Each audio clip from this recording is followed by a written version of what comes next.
Ngayon na alam na natin ang kahulugan, palatandaan at katangian ng kamalayang pangkasaysayan, ang tanong naman ay bakit nga ba ito mahalaga sa atin bilang Pilipino?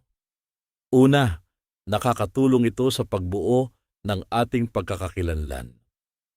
Bilang Pilipino, ang ating kultura, paniniwala at pagpapahalaga ay hinubog ng kasaysayan. Halimbawa, ang ating diwa ng bayanihan at pagmamahal sa kalayaan ay bunga ng ating pinagdaanan bilang isang bansa.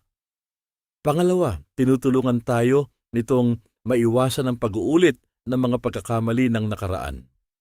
Kung nauunawaan natin ang mga maling desisyon at pangyayari noon, mas nagiging maingat tayo sa kasalukuyan. Halimbawa, ang maling impormasyon at propaganda noon ay maaari pa ring mangyari ngayon kung hindi tayo magiging mapanuri. Pangatlo, pinapalakas nito ang ating kritikal na pag-iisip. Hindi lang tayo basta tumatanggap ng impormasyon, natututo tayong magtanong, magsuri, at magbigay ng sariling pananaw.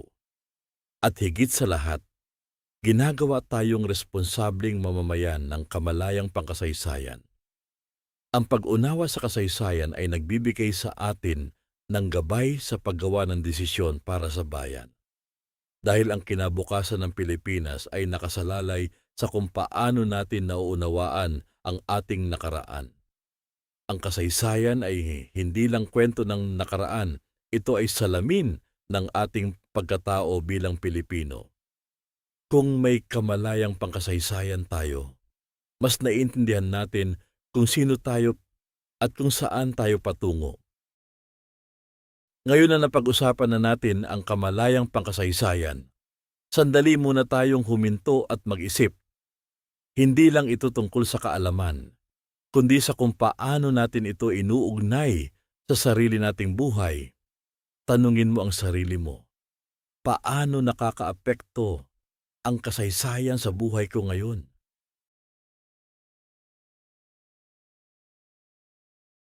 May mga paniniwala o gawain ba ako na nagmula sa ating nakaraan bilang Pilipino?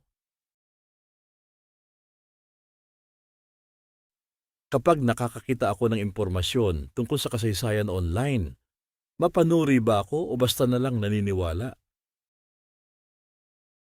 Handa ba akong pakinggan ang iba't ibang perspektibo kahit hindi ito pareho sa aking paniniwala? Ang kamalayang pangkasaysayan ay nagsisimula sa simpleng tanong, ano ang kinalaman ng kasaysayan sa akin? Dahil sa bawat sagot mo, mas nakikilala mo kung sino ka bilang Pilipino. Ang kasaysayan ay hindi lang tungkol sa nakaraan. Ito ay bahagi ng iyong kwento.